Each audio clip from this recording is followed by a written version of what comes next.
Good morning, children. Welcome to online classes of Geography class 10th.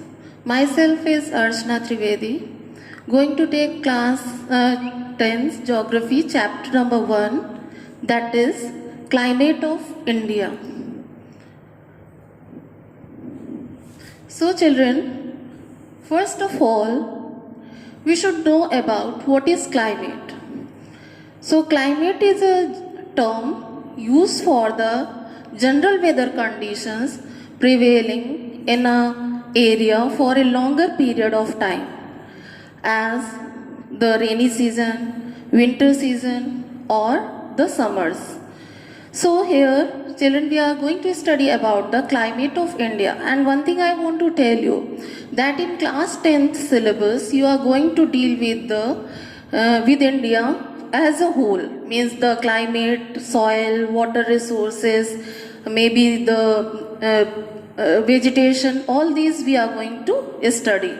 So first of all, the climate of India, when you are supposed to ask that what type of climate is observed in India, so it is tropical type of climate, or we can say tropical monsoon climate. So first of all, we study here the main features of tropical monsoon climate, or the climate which is mainly found in India in short. So remember these keywords, that the tropical monsoon climate of India is uneven, erratic and orographic. Means the climate of India is very diverse. And why it is diverse? Because of the location of India. It is from 8° north to 37° north. So it is covering up many latitudes, and also it is having variation in climate from place to place, and seasons are also different from place to place. Rainfall temperature is also different. You must have listened that in some parts of India there may be extreme cold, and the other part there may be deserts and very hot. So all these things we will discuss in further on in this chapter, and this way we can say that there is lot of variation in the climate of India, and the factors we will going to study now. So first of all, we see here factors affecting the climate of India. The first factor is latitude. So latitude, that is 8° north to 37° north. Second main point is here that Tropic of Cancer passes through middle of India. Then third factor is that is moreover tropical climate, that is hot and wet, is found here. So now we discuss this point. As there is the first point there, that it is from 8° north to 37° north. So children, all of we know that equator is passing through the middle of the earth, and above the middle of the earth 0° there is northern hemisphere, and below 0°, that is southern hemisphere. So our India is lying in the northern hemisphere, that is from 8° to 37°. Second thing, we know that the Tropic of Cancer, which is passing through India,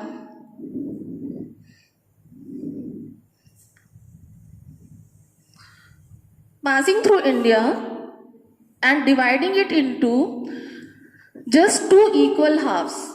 Means this is the northern part of India, that is above the Tropic of Cancer, and this is southern part of India, that is below the Tropic of Cancer. So we can say that it is a tropical zone. Mainly most of the part of India is lying in the tropical zone. That's why the climate is hot and wet. Second, tropical type of climate is present, that I have told just now, that it is lying in the tropical zone, means from 8° to 23.5, that is tropical zone, and below that also is subtropical zone. Therefore, moreover part is having the tropical climate. Some part at the top is having temperate type of climate, that is little cooler than the other parts of the India. Now second factor, that is Himalayan mountains. So children, the position of Himalayas is like this. It is moreover like this. Means what? You can see that Himalayas are creating a kind of boundary. So that what happens? That it protects the cold winds from the north, from this side. The cold winds from Siberia and China, from the upper region Russia, which are bitterly cold, they are unable to enter India. Why? Because they are getting obstructed by the Himalayas. Second point is obstructing the southwesterly monsoon winds, thereby causing heavy rainfall. So, Himalaya is not only obstructing the cold winds, it's also obstructing the southwest monsoon to cross over and go beyond in this way. Suppose southwest monsoon winds, which are rain-bearing winds, they are entering India and they are getting obstructed by Himalayas, which are here in this way. So they remain and create a good rainfall in this particular region and they are not crossing and going beyond. So in this way, Himalaya is the second factor which is helping to maintain climate of India. Now third factor is distance from the sea. So children, the first point under this, sub-point under this is peninsular character of South India. Second is equable climate. Third is north too far continental climate. Then next point is that is daily range of temperature. So now we discuss these sub points. First of all, peninsular character. As we all know that when any body is surrounded from three sides by the water body, it is no peninsula. So India is surrounded from all three sides by water bodies. From this side there is Bay of Bengal. In short, we call it BOB. Then downside it is Indian Ocean, and towards the western side there is Arabian Sea. So this is creating a kind of peninsula because India is surrounded from all three sides by the oceans. So because of this, the land part which is here, that is affected by the sea breezes, and because of this land and sea breeze effect, the climate is equable over here, means not very cold and not very hot. Next is north too far and continental climate. So children, as I have said that here the equable type of climate is there, but in the interior part of India, which is middle part of India as well as the north part of India, is not having equable climate. Here the continental type of climate is there, as it is not receiving the winds from the ocean, means it's not come under the influence of the oceanic winds.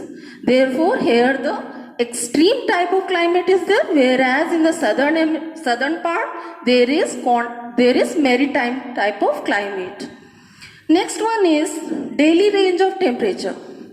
So when we will be solving the climatic table, you will understand this thing much better.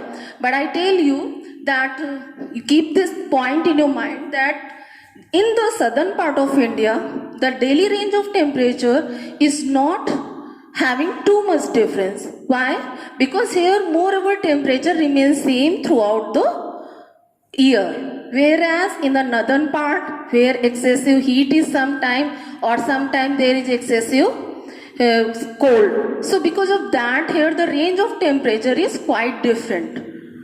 Okay, now we discuss the next factor, that is altitude. The meaning of altitude is height. It is geographical terms.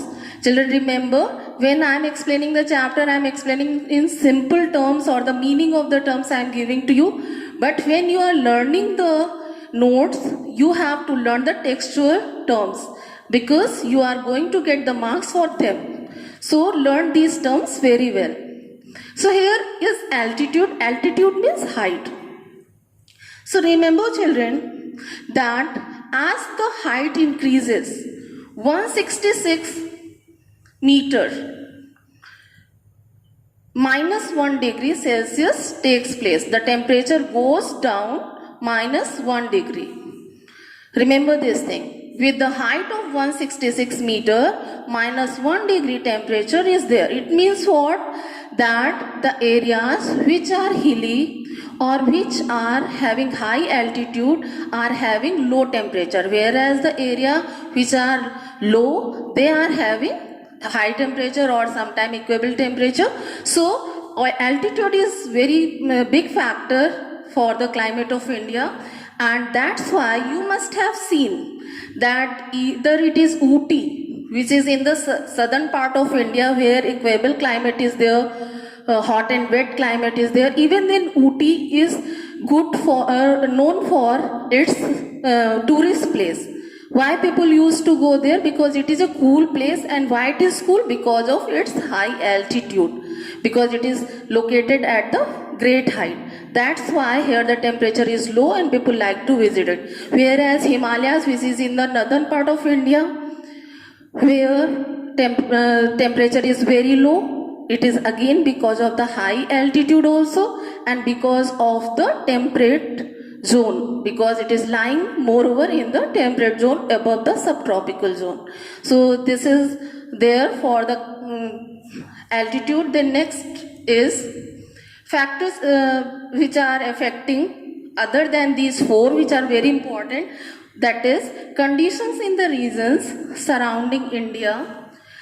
Okay, so children, remember that India is not only affected by the conditions which are prevailing in India, but also it is affected by the conditions which are prevailing all around India. Means, suppose in Africa, what type of temperature is there or climatic condition is there, in Iran, Central Asia. So they also determine the temperature and rainfall of India. Secondly, jet streams. Next factor is jet streams. Jet stream is a band of fast moving air currents in the upper layers of the atmosphere. Also have an impact on the arrival and the departure of the monsoons. So it is like this, children, that jet streams are present in the upper layer of atmosphere. You know, Earth is surrounded by 5 layers of atmosphere. So in the upper layers of atmosphere, jet stream is present, and it is said that these are the vertical currents. So sometime they are coming to the lower level, and with that they are blowing away the rain bearing clouds, and sometimes they allow to have the rain or sometimes they don't allow. So they are having also effect on the climate of India. Now next one is varied relief. Varied relief, here relief means the relief features, means the topographical features. So we all know very well that India is rich in so many different types of physical features. Somewhere there are lofty mountains, somewhere there are valleys, somewhere there are plains and plateaus and all that. So these relief features are also affecting rain-bearing clouds. Especially, I tell you, as Western Ghats, windward side of the and leeward side. Then after Mumbai and Pune and Aravalli ranges. So I just discussed this. Then look here. As suppose there is a mountain like this, big mountain like this.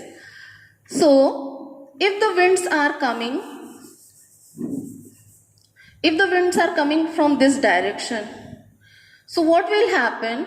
That these winds will get obstructed by the mountains, means where they are blowing in this way, so they will get obstructed by the mountain, and what will happen? That the rain bearing clouds which are brought by these winds, they can shed their moisture toward this side.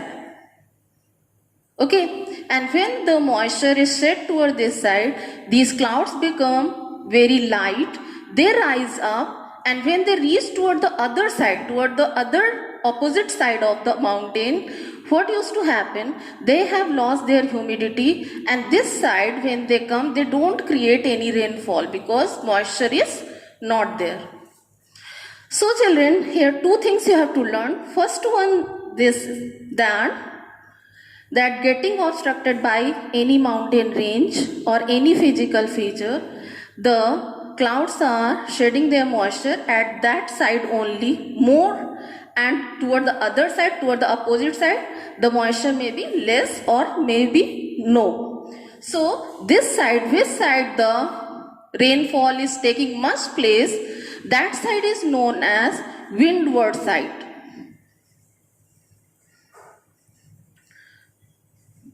Which side good rainfall is taking place, that is known as windward side. The opposite side where less rainfall is there or sometimes nil rainfall is there, that is known as leeward side. Leeward side, or sometimes we call it rain shadow area.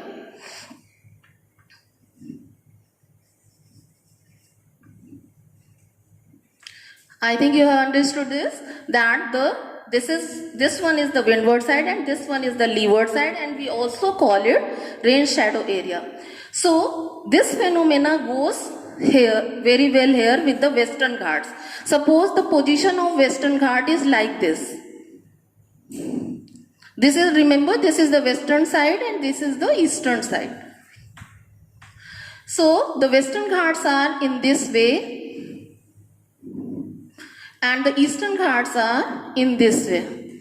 So what used to happen, that when the rain bearing clouds which are brought by the southwest monsoon winds, they are shedding their moisture, they are getting obstructed by the Western Ghats and they are shedding their moisture towards the coastal area of the Western Ghats. So what used to happen, the areas or the estates or the places which are lying at the windward side of the Western Ghats, they are getting good rainfall. Windward side. This is called the windward side of the Western Ghats. This is called leeward side of the Western Ghats. So in the leeward side, when these clouds are passing and going toward this side, they are unable to shed any moisture or little moisture. Therefore, toward the leeward side there is less rainfall. Okay, and one example is there that Mumbai and Pune both are lying in the same latitude. They are lying in the same latitude, but Mumbai is always flooded and having very good rainfall, whereas Pune is having a drought area. So in this way we can say that relief features are affecting the climate of India a lot. The same goes with the eastern side also, that when the retreating monsoon winds are coming, they are creating good rainfall in Tamil Nadu because it is lying in the windward side of the Eastern Ghats and creating less rainfall toward the other side of the Eastern Ghats. So in this way we can say that relief features are affecting the climate. And now left Aravalis. Children, remember, Aravalis are lying here in Rajasthan somewhere like this. But what is the position of Aravali? It is straight away like this. It's not in this way. It's not in this way.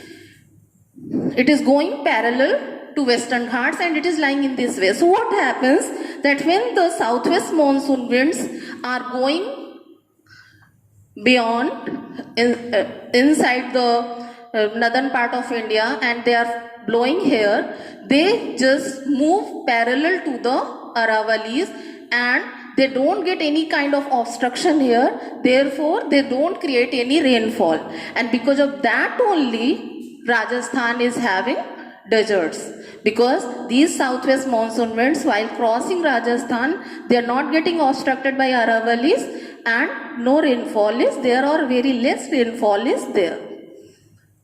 Now, so in this way children, all the factors which affect the climate of India are over. Now we come to the second part of the chapter, climate of India, that is cycle of season. Cycles of season. So we are lucky enough that in India we are observing all the different types of seasons. So here the cold weather season, that is November to March, hot weather season, that is March to May, the season of advancing monsoon, that is from June to September, and the season of the retreating monsoon, that is October to November. So all these need great explanation, so I will continue this part of the lesson in the next session. By that time, learn these facts very well and remember that the GR which is given at the back of the lesson, prepare them very well. Take care. Have a nice day.